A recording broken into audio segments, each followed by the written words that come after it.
at St Albans. They've actually got a lot of experience within this side from, I guess, a defensive position, especially with Alec Mills and Michael Gergich. Gergich is a decade, and you look at Alec Mills, it was a very, very good acquisition from the Preston Lions.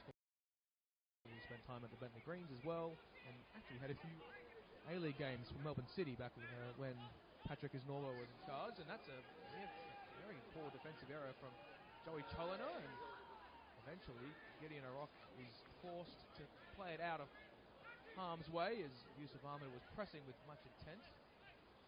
And how good to see a fully fledged Yusuf Ahmed back and firing really on his day, probably the most devastating winger to have in this competition from a technical standpoint. Yeah, I have to agree. I mean, ultimately injuries have really cooled, I think, his run and his career at different times, but someone who is still at an elite level and someone who could easily play A-League.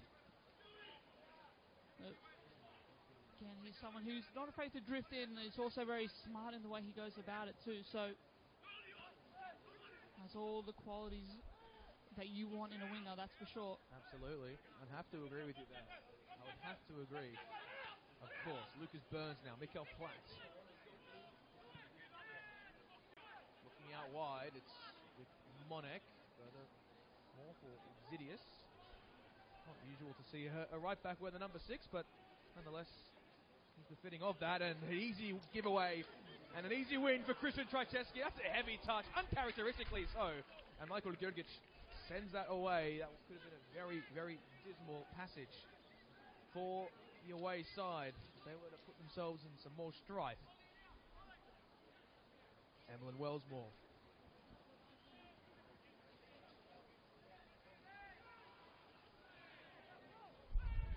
Will win again. The ball, of course, Avondale have a quick turnaround. They face off against the Dandenong Thunder on Tuesday in the preliminary round 7 of the Doherty Cup, which they will seal the final Victorian to be within the Australia Cup round of 32. And that's not an easy contest by any stretch of the imagination. Given the run that Dandy Thunder put on this season, very much a bolted-on club for finals, I think you'd have to say at this point. Just a shame one of them has to get knocked out. Yeah, it's a real shame. I think from a unbiased perspective, you want to see the Thunder make their first ever entry into the round of 32, but going to Paisley Park to do that is not going to be easy. A long trip for the Dandenong Thunder, and so too for the Avengers. Very much uncharted territory for them. I can't actually remember a time in which Avondale played a night game at Paisley Park. Usually they would play at Hume City's ground. Massey Old Stadium. Dragicevic. Lucas Burns now into the attacking half. Of course, St Albans Dynamo.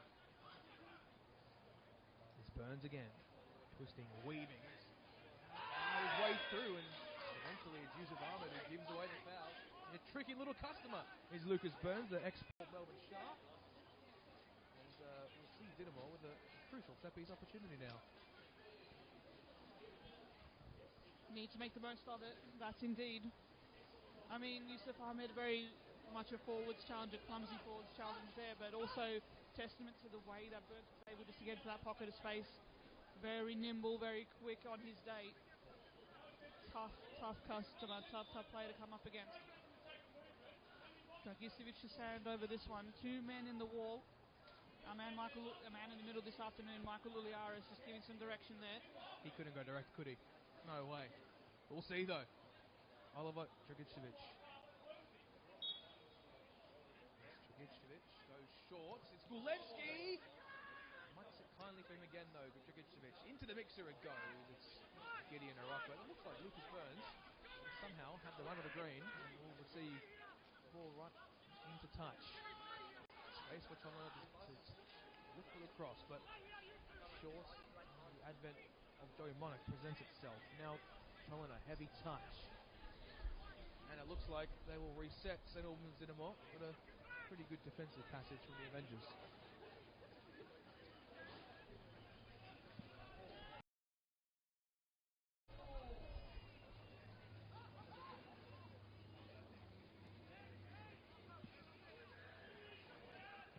Bullich is going to send that long. Tavian heads on. Zidius. Monek. Zidius again. Look inside, and that was a good little passage, but the ball, unfortunately for them, was out of play before they could play it in field and play the lateral pass forward. They've been better, haven't they, these last few minutes, Dinamo? They've been the better team, arguably. Just need that final ball, just need that final touch just to unlock that key of the Avondale defence. Wellsmore just going to go patient here. It looks like Lucas Burns is going to show his pressing intensity. Cuba with a heavy touch and still retains possession and steps out of play, though, to the delight of the away supporters. And it looks like they've travelled in numbers, not too far from their home ground. On the highway, Gulevsky unable to receive an intended pass, and Mayan will take his time now on the ball. It's Kalalu Kamara, Sian Cuba. Fabian. Oh, that was an intriguing piece of play. Looks like just sat out of play, really. No one really made an effort to retrieve the ball there. Need to sharpen up, surely.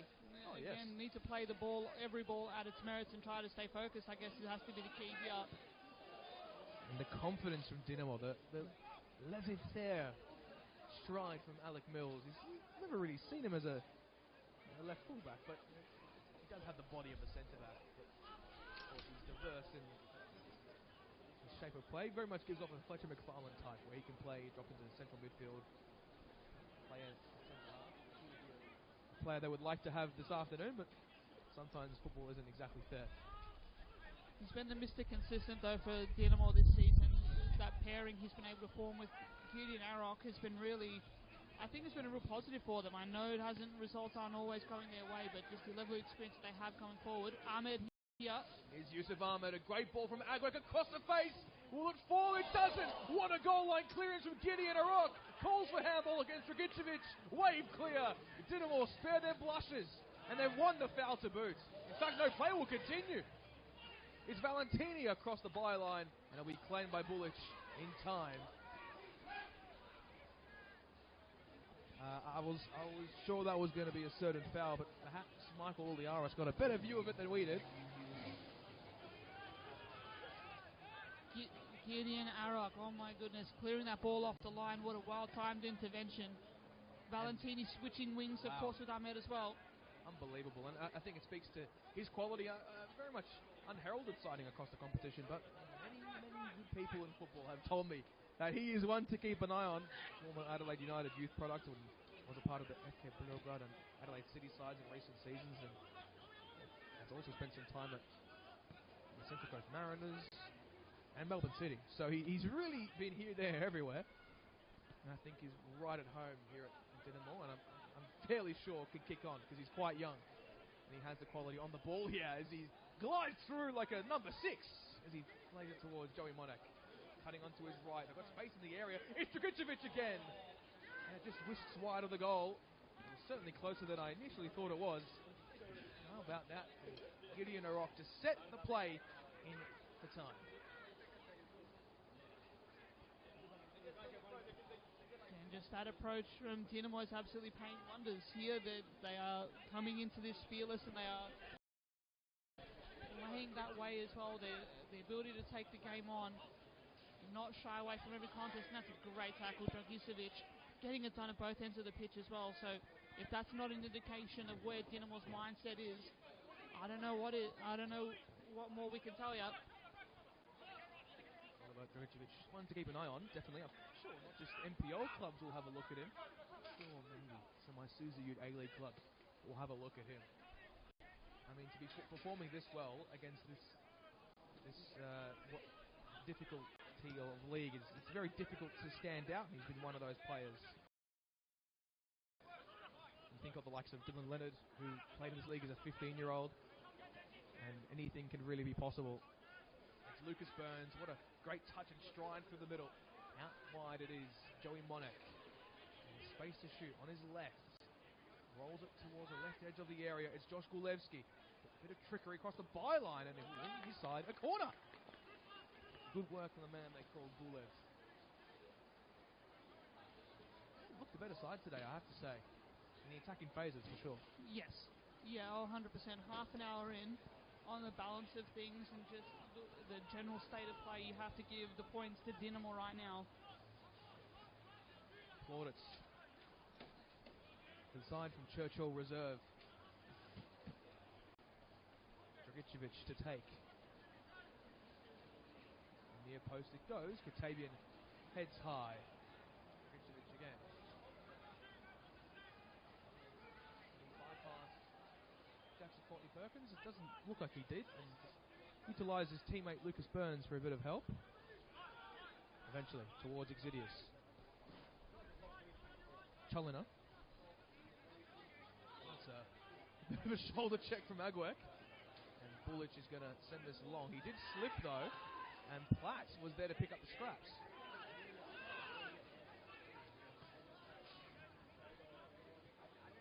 No real urgency from Dinamo to play the ball forward. Katie Lambeski is very upset at the lack of intensity. He got space in between the lines. Platt received that ball beautifully. But where was his teammates around him to feed off that ball, and he just missed his chance to go forward there. Just opted for safety to go back, turn, go forward, run, take the game on. Again, the first choice keeper is not between the sticks today, so any chance you get to make Mayan work, you have to take it on. Even if it's from distance, take it on. We've seen it has worked from distance, but Valentini might have something to say about that. Down the left channel, he switched wings. Racheski, heavy ball, heavy touch. It's young Cuba now, and his touch is heavy as well. Of course, we can't go 90 minutes without talking about tomorrow's clash. South Melbourne up against Preston at the Lakeside Stadium. We're expecting a crowd of at least 5,000 from what I've been told, hopefully. It should be a good afternoon, and get yourself down to Lakeside Stadium if you can. It's Exidius, infield is Platt. Space for Gulewski, it's Lucas Burns, he's kept onside by Courtney Perkins. He timed his run perfectly. It's Lucas Burns towards the byline, another corner won by St Albans Dinamo. Brilliant work there from Courtney Perkins in the pocket, just keeping it at bay and just really stepping up defensively there. Has the ability to go box to box. Brilliant midfielder as well in his own right. But again, the corners keep piling up. The pressure keeps building on Avondale. Absolutely, and we'll see what Lucas Burns can fashion. They've changed quarter takers, but the same results arrives with a near ball header, a near post header, should I say, from Joey Katavian. It's Agwek, neat work. Cuba, space on the right flank, and I'm not sure what he tried to do there. He spotted off the line a Marko Bullich figure. I think that was directed nearly into the scoreboard. It looked like. Can't fault the intention. He just saw Bullich off the line, I think, but the execution not quite there for Cuba. And that's a story in and of itself, right? Particularly Marko Bullich in goal. Again, goes to show Cam Watson not afraid to shake things up when things aren't quite working. Jackson Riley very much the preferred number one in the early season. Dragicevic now on the ball, going through the middle. I like this build-up. Gulewski linking up pretty well. He's dropped a little bit further into the midfield here. Opens up some space through the wings. Here's Joey Monek. Space for Exidius. He's been forced though into a channel, and that's diligent work. Warble, but lost out possession. The shot on goal does arrive, and it's hit the head or the back of Daniel Edwards, and it will go out for a corner. And we'll also have a look at Paisley Park.